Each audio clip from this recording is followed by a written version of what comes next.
Hello friends, welcome back. अगर अभी तक आपने सब्सक्राइब नहीं किया है तो सब्सक्राइब कर लीजिए और साथ में बेल आइकन को भी प्रेस कर दीजिए, जिससे कि आने वाली वीडियोस का आपको नोटिफिकेशन मिलता रहे। तो दोस्तों, आज की इस वीडियो में हम लोग पढ़ेंगे स्टोन्स चैप्टर। ये चैप्टर बहुत ही इंपॉर्टेंट है, इससे हमेशा हर बार क्वेश्चन पूछे जाते हैं और प्रीवियस ईयर एसएससी में जो क्वेश्चन पूछे गए हैं उसकी लिंक आपको डिस्क्रिप्शन में मिल जाएगी, तो आप वहां से देख लीजिए वीडियो जाके कि कैसे क्वेश्चन पूछे गए हैं। तो इस वीडियो में हम लोग कवर करेंगे इग्नियस रॉक क्या होती है, सेडिमेंट्री रॉक क्या होती है, मेटामॉर्फिक रॉक्स क्या होती हैं, स्ट्रेटिफाइड, अनस्ट्रेटिफाइड, कैलकेरियस, आर्जिलेसियस, सिलीसियस रॉक्स क्या होती हैं, और जो स्टोन्स पे बहुत सारे टेस्ट किए जाते हैं जैसे attrition test, hardness test, Smith test, crushing strength, percentage wear, resistance to fire, specific gravity कितनी होती है, वाटर एब्जॉर्प्शन कितना होता है। तो ये सारी चीजें पढ़ेंगे, तो ये बहुत ही इंपॉर्टेंट चैप्टर है, तो आप ये वीडियो पूरी देखते रहिए। तो जो स्टोन्स होते हैं वो हम लोग रॉक्स, चट्टानों से प्राप्त करते हैं। तो classification of rocks, rocks are classified in the following three ways. तो जो है चट्टान, उनको हम लोग तीन भागों में विभाजित कर सकते हैं: geological classification, physical classification and chemical classification. तो जियोलॉजिकल क्लासिफिकेशन के according, according to this rocks are three types. तो जियोलॉजिकल क्लासिफिकेशन के अकॉर्डिंग जो है चट्टानें तीन प्रकार की होती हैं: igneous rock, sedimentary rock and metamorphic rock. तो जो इग्नियस रॉक्स होती हैं उनको हम लोग आग्नेय चट्टान बोलते हैं, सेडिमेंट्री रॉक को हम लोग अवसादी चट्टान बोलते हैं और मेटामॉर्फिक रॉक्स को कायांतरित चट्टान बोलते हैं। इग्नियस रॉक का निर्माण कैसे होता है? तो सबसे पहले इग्नियस रॉक की बात करते हैं। These rocks which are formed by cooling of magma are known as igneous rocks. तो मैग्मा के ठंडे होने के कारण इग्नियस रॉक्स का निर्माण होता है। एग्जाम्पल, इसके एग्जाम्पल हो गए हैं जैसे ट्रैप, ग्रेनाइट, डोलेराइट, बेसाल्ट। तो ये इसके एग्जाम्पल हो गए हैं। The igneous rocks are recognised in the following three classes. तो आगे भी इग्नियस रॉक को तीन भागों में विभाजित किया गया है: plutonic rocks, hypabyssal rocks and volcanic rocks. तो जो प्लूटोनिक रॉक्स होती हैं वो कौन होती हैं? Such rocks are formed due to cooling of magma at a considerable depth from earth surface. तो प्लूटोनिक रॉक्स वो होती हैं जब मैग्मा बहुत ही गहराई में, पृथ्वी की सतह से बहुत गहराई में ही ठंडा हो जाता है, तो जो चट्टान का निर्माण होता है वो प्लूटोनिक रॉक्स कहलाती है, और इसका एग्जाम्पल है ग्रेनाइट। हाइपेबाइसल रॉक्स कौन होती हैं? जब जो मैग्मा है वो सैलो डेप्थ पे आके ठंडा होता है तो हाइपेबाइसल रॉक्स का निर्माण होता है। जैसे इसका एग्जाम्पल हो गया डोलेराइट। और वॉल्केनिक रॉक्स कौन होती हैं? जब जो मैग्मा है वो अर्थ के सरफेस पे आके ठंडा होता है, तब वोल्केनिक रॉक्स का निर्माण होता है। इसका एग्जाम्पल हो गया है basalt. Volcanic rocks, such rocks are formed due to pouring of magma at earth surface. यानी जो मैग्मा है वो अर्थ के सरफेस पे आ गया तो वोल्केनिक रॉक्स का निर्माण होता है। नेक्स्ट बात करते हैं sedimentary rocks. These rocks are formed by the deposition of products of weathering on the pre existing rocks. तो सेडिमेंट्री रॉक्स का निर्माण, जो वेदरिंग मटेरियल्स होते हैं जो चट्टानों से टूट टूट के आते हैं, वो प्री एग्जिस्टिंग रॉक्स, जो रॉक्स पहले से ही बनी हुई हैं उनके ऊपर डिपॉजिट होते रहते हैं, एक के ऊपर एक इकट्ठा होते रहते हैं, जिससे कि सेडिमेंट्री रॉक्स का निर्माण होता है, अवसादी चट्टानें। Following four types of deposition occurs. तो चार प्रकार के डिपोजिशन हो सकते हैं: residual deposition, sedimentary deposition, chemical deposition and organic deposition.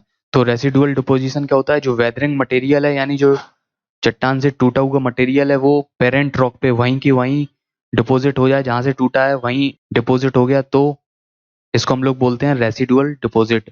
Sedimentary deposit क्या होता है? जो मटेरियल सस्पेंशन में रनिंग वाटर या विंड के द्वारा एक स्थान से दूसरे स्थान पे जाके डिपॉजिट होता है, तो उसको हम लोग सेडिमेंट्री डिपॉजिट बोलते हैं। केमिकल डिपॉजिट क्या होता है? जब मटेरियल केमिकली डिपॉजिट हो, जैसे प्रिसिपिटेशन या फिर इवेपोरेशन के द्वारा जो मटेरियल डिपॉजिट होता है, तो वो केमिकल डिपोजिशन कहलाता है। ऑर्गेनिक डिपॉजिट क्या होता है? जब डिपोजिशन ऑर्गेनिज्म के द्वारा होता है तो उसको हम लोग ऑर्गेनिक डिपॉजिट बोलते हैं। The example of sedimentary rocks: gravel, sandstone, limestone, chalk, gypsum, lignite, ETC. तो ये इसके एग्जाम्पल हो गए हैं: gravel, sandstone, limestone, chalk, gypsum, lignite. तो आपको ये सारी चीजें याद करनी पड़ेंगी। सीधे क्वेश्चन पूछा जाता है sandstone is an example of sedimentary rock या लाइमस्टोन। अगली रॉक की बात करते हैं metamorphic rock. These rocks are formed by the change in character of pre existing rocks. तो इन रॉक का निर्माण, जो पहले से ही रॉक हैं उनके करेक्टर में चेंज होने के कारण होता है। और ये उनके करेक्टर में चेंज क्यों होता है? अगर वो rocks subject to great heat and pressure, अगर उन रॉक्स पे ज़्यादा हीट आ रही है या प्रेशर आ रहा है तो उनके करेक्टर में चेंज हो जाता है, जिसकी वजह से मेटामॉर्फिक रॉक का निर्माण होता है। इसको हम लोग कायांतरित चट्टान भी बोलते हैं। The igneous as well as sedimentary rocks are changed in character. तो जो इग्नियस रॉक होती है या सेडिमेंट्री रॉक्स होती हैं तो उनका करेक्टर चेंज हो जाता है और मेटामॉर्फिक रॉक में कन्वर्ट हो जाती हैं। इसके एग्जाम्पल हो गए हैं नीज, लेटेराइट, मार्बल, मूरम, क्वार्टजाइट, स्लेट। तो ये सारे एग्जाम्पल आपको याद करने पड़ेंगे। यहाँ पे जियोलॉजिकल क्लासिफिकेशन खत्म होता है। अगले क्लासिफिकेशन की बात करते हैं, physical classification. According to this rocks are following 3 types, stratified, unstratified and foliated rocks. तो स्ट्रेटिफाइड रॉक्स कौन सी होती हैं? These rocks possess plane of stratification or cleavage and such rocks can easily be split up along these planes. तो stratified rocks वो होती हैं जिनमें प्लेन ऑफ स्ट्रेटिफिकेशन पाया जाता है, यानी परतें पाई जाती हैं और इन परतों के अलोंग इन रॉक्स को हम लोग अलग कर सकते हैं। अनस्ट्रेटिफाइड रॉक्स यानी इनमें कोई परतें नहीं पाई जाती हैं। फॉलिएटेड रॉक्स कौन होती हैं? These rocks have a tendency to be split up in a definite direction only found in metamorphic rocks. तो फॉलिएटेड रॉक्स वो होती हैं जिनमें हम लोग एक डेफिनाइट, एक निश्चित डायरेक्शन में ही उनको हम लोग अलग कर सकते हैं, उनके प्लेन्स को। तो ये मेटामॉर्फिक रॉक्स में पाई जाती हैं। यहाँ पे इंपॉर्टेंट है केमिकल क्लासिफिकेशन। इससे क्वेश्चन आए हैं siliceous rocks, argillaceous rocks and calcareous rocks. According to this the rocks are following 3 types. तो केमिकल क्लासिफिकेशन के अकॉर्डिंग हम लोग 3 भागों में विभाजित कर सकते हैं रॉक्स को, siliceous rocks, argillaceous and calcareous rocks. तो पहले रॉक की बात करते हैं, siliceous rocks. In these rocks silica predominates, the rocks are hard and durable. तो सिलिशियस रॉक्स में सिलिका अधिक मात्रा में पाया जाता है और ये रॉक्स हार्ड और ड्यूरेबल होती हैं, कठोर होती हैं और इनकी जो आयु है वो भी अधिक होती है। Example granite, quartzite and gneiss. Argillaceous rocks कौन होती हैं? In these rocks the argil और क्ले और एल्यूमिना प्रीडोमिनेट्स। तो आर्जिलेसियस रॉक्स में क्ले और एल्यूमिना अधिक मात्रा में पाया जाता है। सच रॉक्स में बी डेंस एंड कॉम्पैक्ट और दे मे बी सॉफ्ट। तो इसके एग्जाम्पल हो गए हैं स्लेट, लेटेराइट, क्योलाइन। तो ये आपको याद करना पड़ेंगे। कैलकेरियस रॉक्स कौन होती हैं? In these rocks the calcium carbonate predominates. Example limestone, marble. तो इसमें ऐसे क्वेश्चन पूछे जाएंगे कि ग्रेनाइट किस रॉक का उदाहरण है? सिलिशियस, आर्जिलेसियस या कैलकेरियस। तो आपको ये एग्जाम्पल भी याद करना पड़ेंगे। तो प्रीवियस ईयर में एसएससी में जो क्वेश्चन आए हुए हैं तो उसकी वीडियो की लिंक आपको डिस्क्रिप्शन में मिल जाएगी। यहाँ पे देखते हैं रॉक फॉर्मिंग मिनरल्स। तो जो चट्टानों का निर्माण होता है वो कौन कौन से मिनरल्स हैं? Minerals in the igneous rock. आग्नेय चट्टान में कौन कौन से मिनरल्स पाए जाते हैं? Augite, chlorite, feldspar, hornblende, mica, serpentine, quartz. तो ये मिनरल्स पूछे जाते हैं। फेल्डस्पार किस में पाया जाता है? तो आप ये ध्यान में रखिए। Minerals in the sedimentary rocks, calcite, dolomite, gypsum, limonite. तो इतना आपको पढ़ना है, ज़्यादा डीप में जाने की ज़रूरत नहीं है। इससे आपके ऑब्जेक्टिव क्वेश्चन बन जाएंगे और साथ में आप अगर कोई पेपर भी देने जा रहे हैं सेमेस्टर का तो वो भी आपका बन जाएगा। आगे क्वेश्चन बनता है natural bed of stones. The building stones are obtained from rocks. These rocks have a distinct plane of division along which stones can easily be split। तो जो बिल्डिंग स्टोन होते हैं वो चट्टानों से प्राप्त करते हैं और इन रॉक्स में जो चट्टानें होती हैं इनमें अलग अलग प्लेन ऑफ डिवीजन होते हैं जिनके अलोंग हम लोग चट्टानों से पत्थर निकालते हैं। This plane is known as natural bed of stones. तो जो ये प्लेन है वो नेचुरल बेड ऑफ स्टोन कहलाता है, नेचुरल बेड कहलाता है पत्थर का।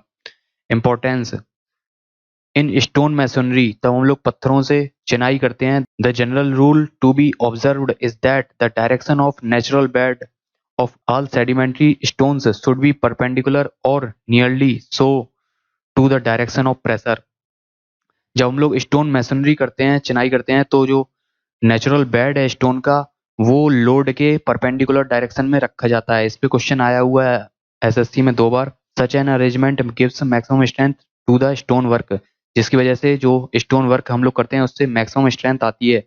ये हम लोगों ने स्टोन मैसनरी की, यहाँ से ऊपर से लोड आ रहा है तो जो ये नेचुरल बेड है ये इसके परपेंडिकुलर है, लोड इस डायरेक्शन में आ रहा है और नेचुरल बेड इस डायरेक्शन में है, और ये आर्च हो गई है तो यहाँ पे कंप्रेसिव लोड इस डायरेक्शन में आएगा, तो ये इसका नेचुरल बेड परपेंडिकुलर डायरेक्शन में हो गया है।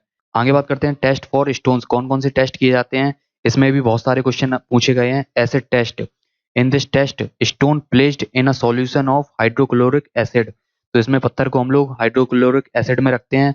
If edges are broken and powdered is formed on the surface, अगर जो पत्थर की एज किनारे हैं वो टूट जाते हैं या पत्थर के ऊपर पाउडर जमा हो जाता है, it indicates the presence of calcium carbonate, तो ये बताता है कि पत्थर में कैल्शियम कार्बोनेट है। And such a stone will have poor weathering quality, और इस प्रकार का जो पत्थर है उसकी जो वेदरिंग क्वालिटी है यानी मौसम के प्रति रेजिस्टेंस है वो बहुत ही बेकार होता है। This test is usually carried out on the sand stone, तो सैंड स्टोन के लिए ये टेस्ट किया जाता है। Attrition test. This test is done to find out the rate of wear of stones which are used in road construction. तो attrition test से हम लोग रेट ऑफ वियर का पता लगाते हैं, स्टोन्स के रेट ऑफ वियर। अगला है hardness test, to determine the hardness of a stone, पत्थर की हार्डनेस पता लगाने के लिए हम लोग हार्डनेस टेस्ट करते हैं। कोफिशिएंट ऑफ हार्डनेस का फॉर्मूला है 20 minus loss in weight in gram by 3। Coefficient of hardness should be greater than 17 for a stone used in road work, तो जो पत्थर रोड वर्क में यूज किया जाएगा उसके लिए कोफिशिएंट ऑफ हार्डनेस की वैल्यू 17 से ज्यादा होना चाहिए। स्मिथ टेस्ट, ये टेस्ट क्यों किया जाता है, to find out the presence of soluble matter in a sample of stone, तो स्टोन्स में हम लोग सॉल्युबल मैटर का पता लगाने के लिए स्मिथ टेस्ट करते हैं। अगला बात करते हैं किरसिंग स्ट्रेंथ, ये बहुत ही इंपॉर्टेंट है, इससे हमेशा क्वेश्चन पूछा गया है। For a good structural stone the crushing strength should be greater than 100 newton per mm square, तो एक अच्छे पत्थर के लिए किरसिंग स्ट्रेंथ है वो 100 न्यूटन पर mm स्क्वायर से ज्यादा होना चाहिए। Percentage wear, for a good building stone the wear should be equal to और लेस देन 3%, तो एक अच्छी बिल्डिंग के पत्थर के लिए जो परसेंटेज वियर है वो 3% या इससे कम होना चाहिए।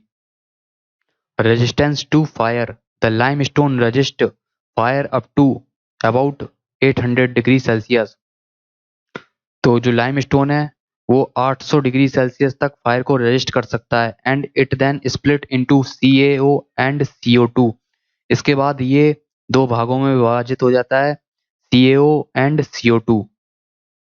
The sandstone with silicates as binding material can resist a fire in a better way. Specific gravity, तो इस पे भी क्वेश्चन पूछा जाता है।